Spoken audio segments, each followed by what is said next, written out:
इस वीडियो में हम बात करेंगे 2019 की फिल्म वास्प नेटवर्क के बारे में, जो क्यूबा के जासूसों की सच्ची कहानी पर आधारित है।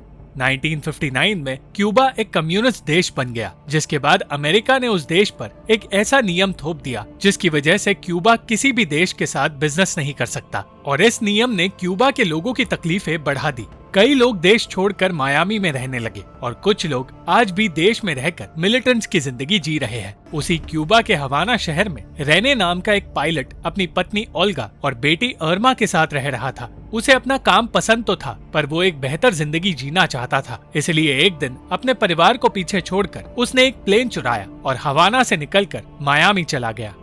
उसी दिन ओल्गा को बताया गया कि उसका पति रेने अपनी इस हरकत की वजह से एक देशद्रोही बन गया है। अमेरिका में प्रेस कॉन्फ्रेंस के जरिए रेने ने बताया कि वो 3 महीनों से क्यूबा से निकलने की कोशिश कर रहा था, पर सालों पहले ही उसने क्यूबा से अपना नाता तोड़ दिया था, क्योंकि वहाँ जीना हर किसी के लिए मुश्किल है और उस देश में जरूरत की चीजें भी मिलती नहीं। एक तरफ रेने अमेरिकन नागरिक बनने जा रहा था, तो वही ओल्गा ये सब कुछ जानकर अपने आप को संभालने की कोशिश कर रही थी। उसने रेने के भाई रॉबर्टो से मदद मांगी, पर वो खुद अपने भाई के इस फैसले को लेकर परेशान था। जल्द ही रेने ब्रदर्स ऑफ रेस्क्यू नाम के एक ग्रुप के साथ रहने लगा, और उस ग्रुप में क्यूबा से आए लोग थे जो अपने देश की सरकार के खिलाफ थे। उसने अमेरिका में पायलट का काम शुरू कर दिया और एक दिन उसके पास होजे नाम का आदमी आया, जो ब्रदर्स ऑफ रेस्क्यू का लीडर है। होजे चाहता था कि रेने उसके ग्रुप का हिस्सा बनके उनके साथ काम करे। उसका ग्रुप क्यूबा की सरकार के खिलाफ एक जंग लड़ रहा था, ताकि आम लोगों को आजादी भरी जिंदगी मिल सके। कई दिनों तक रेने होजे के ऑफर के बारे में सोचता रहा और साथ ही अपना काम भी करता रहा, और फिर एक दिन होजे उसे अपने साथ एक प्लेन में ले गया।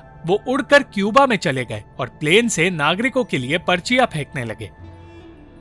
उन पर्चियों के जरिए होजे लोगों को ये बता रहा था कि वो जल्द ही आजाद हो जाएंगे, और ये देखकर रेने ने उसके साथ काम करना शुरू कर दिया। उसने ओल्गा से चिट्ठियों के जरिए बात की और ओल्गा ने बताया कि रेने के देशद्रोही घोषित होने के बाद उस परिवार के लिए मुश्किलें बढ़ती जा रही है। रेने की ही तरह हुआन नाम के एक पायलट ने तैरकर अमेरिका में आने का फैसला किया।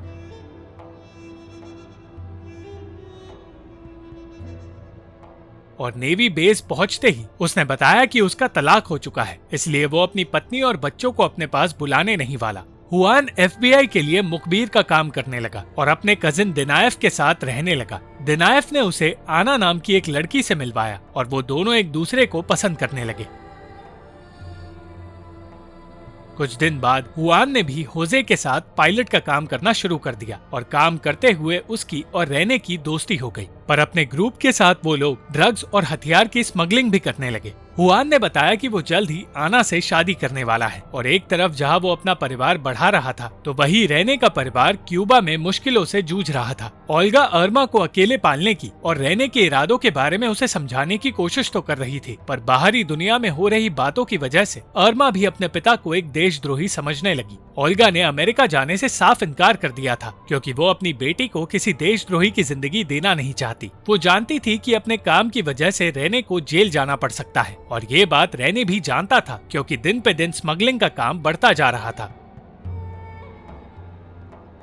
हुआन आना के साथ रहने लगा और शादी की तैयारियां करने लगा। वो अपनी इस नई जिंदगी में खुश था, पर वो भी रेने की तरह स्मगलिंग को लेकर परेशान था। उसने दिनायफ से कहकर रेने को भी FBI के लोगों से मिलवाया, और रेने को भी मुखबिर के काम का ऑफर मिला। उसे भी हुआन की तरह बहुत सारे पैसे मिल सकते थे, और पैसों के बारे में जानने के बाद रेने को समझ आया कि हुआन अपनी आलीशान जिंदगी कैसे जी पा रहा है। रेने की मदद से उन लोगों को गिरफ्तार किया गया जो ड्रग्स की स्मगलिंग करते हैं, पर उसे खुशी नहीं मिली, क्योंकि वो लोगों की जान बचाया करता था और आज उसे एक मुखबिर का काम करना पड़ रहा है। दूसरी ओर आना को लगने लगा कि हुआन बदलने लगा है, और हुआन को बेहिसाब पैसे उड़ाते देख वो समझ नहीं पाई कि आखिर वो ऐसा क्या काम करता है। आना से कहा गया था कि ये पैसे वो किताबें लिखकर कमा रहा है, पर जब आना ने सच जानने की कोशिश की तो उसे हुआन का असली रूप नजर आया। हुआन ने आना को छोड़ने की धमकी दी, और डर के मारे आना कुछ भी नहीं बोल पाई।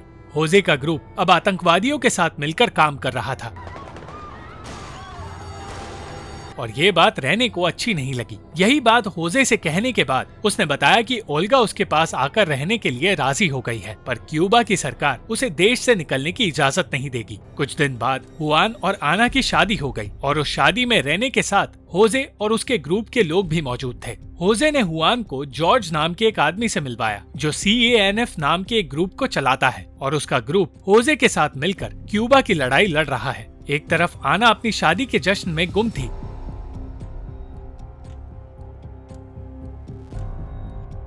तो दूसरी तरफ ओल्गा दिन भर काम करके पैसे कमाने की कोशिश में लगी थी। 2 साल तक वो अमेरिका जाने की कोशिश करती रही, पर हर बार उससे कहा जाता था कि उसके पास सही कागजात नहीं है। ओल्गा जानती थी कि उसे ना भेजने की वजह कागजात नहीं, रेने हैं, और वो क्यूबा से निकलने की उम्मीद खोने लगी। रेने ये नहीं जानता था कि उस पर नजर रखी जा रही है और उसकी हर एक बात सुनने की तैयारी की जा रही है, और उस पर नजर रखने का कारण क्यूबा में छुपा था। 4 साल पहले क्यूबा में मैनुअल नाम का आदमी मायामी जाने की तैयारी कर रहा था। वो जानता था कि मायामी में कुछ लोग क्यूबा की सरकार गिराने की कोशिश में लगे हैं और साथ ही वो क्यूबा के टूरिज्म इंडस्ट्री को पूरी तरह तबाह करना चाहते हैं। इस सब की वजह से क्यूबा बर्बाद हो सकता है। उसके जाने से उसकी पत्नी खुश नहीं थी, पर मैनुअल ने समझाया कि कुछ गद्दार दुनिया को ये दिखाना चाहते हैं कि क्यूबा देश खतरनाक है, इसलिए उन लोगों के बीच घुसकर उनके प्लान को पूरा होने से रोकना बहुत जरूरी है। मैनुअल ने वास्प नेटवर्क तैयार किया था जिसके जरिए वो अलग अलग लोगों के साथ मिलकर अपने प्लान को अंजाम देगा, और उस नेटवर्क का हिस्सा रेने और हुआन भी थे। उनके अलावा कुछ और लोग इस टीम का हिस्सा बने जो क्यूबा से फरार होने का नाटक करके आतंकवादियों पर नजर रखने का काम करने लगे। सालों से ये पूरी टीम इंफॉर्मेशन इकट्ठा कर रही थी और इस बीच उन सब ने 20 आतंकवादी अटैक्स को रोका है और बहुत सारे हथियार पकड़वाकर उन लोगों ने क्यूबा को बर्बादी से बचाया। आज उसी नेटवर्क के लीडर मैनुअल ने ओल्गा को अपने पास मिलने बुलाया और उसे बताया कि रेने कोई गद्दार नहीं, एक हीरो है, एक ऐसा हीरो जो क्यूबा को बचाने के लिए गद्दार होने का नाटक कर रहा है। उसने अपने परिवार का त्याग करके मायामी जाने का फैसला किया और उसने बहुत से लोगों की जान भी बचाई है। ओल्गा सच जानकर रोने लगी और उसने ये सच छुपा कर रखने का वादा किया। मायामी पहुंचकर मैनुअल ने हुआन को हवाना भेजने की तैयारी की और उसके जाने से आना परेशान हो गई। उसे ये भी पता चला कि हुआन अपना फोन भी छोड़ गया है। क्यूबा के हालात बदतर होते जा रहे थे और उन हालातों का फायदा उठाकर होजे क्यूबा की आजादी की बात करने लगा। उसने प्रोपेगेंडा से भरी पर्चियां पूरे क्यूबा में फैलाने की तैयारी की, पर ये एक सुसाइड मिशन था और क्यूबा ने एक एक कर उन प्लेन्स पर हमला करना शुरू कर दिया।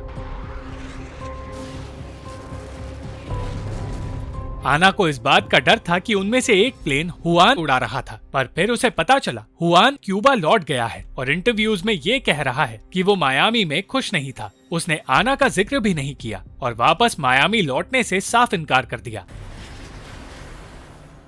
आखिरकार सालों की मेहनत के बाद ओल्गा और अर्मा रेने के पास आ गए और उनका परिवार फिर से पूरा हुआ। अपने पिता से मिलकर अर्मा को भी यकीन हो गया कि वो गद्दार नहीं है। ओल्गा अब भी रेने से नाराज थी क्योंकि सालों तक उससे सच छुपाया गया था। रेने ने खुद एक फैसला लिया जिसका अंजाम ओल्गा और अर्मा को भुगतना पड़ा, इसलिए वो आसानी से रेने को माफ नहीं कर पाएगी। उन दोनों की ये बातें FBI के लोग सुन रहे थे, पर उन्हें अब तक ऐसा कोई सबूत नहीं मिला जो रेने के खिलाफ जाता हो। अब वास्प नेटवर्क के लिए एक और खतरा पैदा हो गया था। लुइस पोसादा नाम का एक आतंकवादी क्यूबा सरकार के खिलाफ जंग छेड़ रहा था। वो कुछ ऐसे लोग तैयार कर रहा था जो पैसों के लिए अपने परिवार वालों को भी मार सकते हैं, और उनमें से एक था राउल नाम का एक लड़का जिसे हवाना के कुछ होटल्स में बॉम्ब प्लांट करने का काम दिया गया था। राउल इस काम के लिए तैयार हो गया और 1997 में उसने अलग अलग होटल्स में इस काम को अंजाम दिया।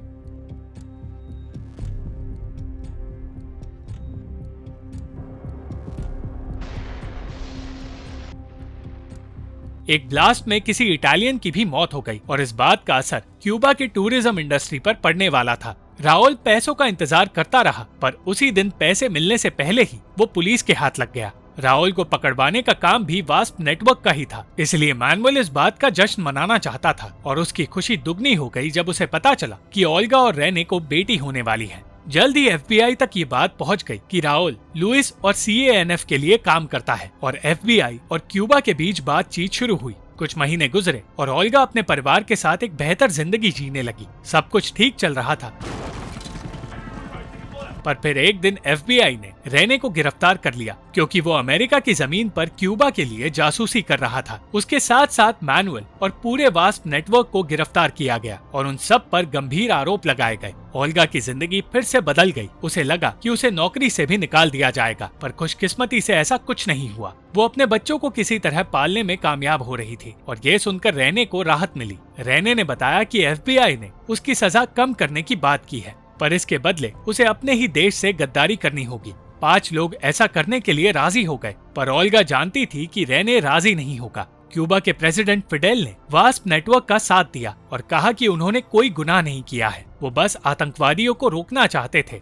1 साल गुजर गया और ओल्गा ने हिम्मत नहीं हारी। वो रेने के रिहा होने का इंतजार करती रही। उसे बताया गया कि 1 हफ्ते बाद उसे अपने बच्चों के साथ क्यूबा लौटना पड़ेगा, इसलिए अपनी छोटी बेटी को रेने की दादी के पास छोड़कर वो क्यूबा जाने की तैयारी करने लगी। पर एक दिन उसे भी गिरफ्तार कर लिया गया और वो अपने बच्चों से अलग हो गई। 3 महीनों की सजा काटने के बाद उसे क्यूबा भेज दिया गया। अपनी बेटियों के पास लौटकर ओल्गा ने अपने पति की आजादी की लड़ाई शुरू कर दी और 12 साल बाद रेने आजाद हुआ। मैनुअल 15 साल की सजा काटकर आजाद हुआ, पर उसका मकसद भी पूरा हो गया। आना के साथ हुए धोखे के बदले उसने क्यूबा गवर्नमेंट के खिलाफ एक कानूनी लड़ाई लड़ी और उस लड़ाई को वो जीत गई और अंत में हुआन को अपनी नौकरी के साथ साथ अपने कमाए हुए सारे पैसे गंवाने पड़े।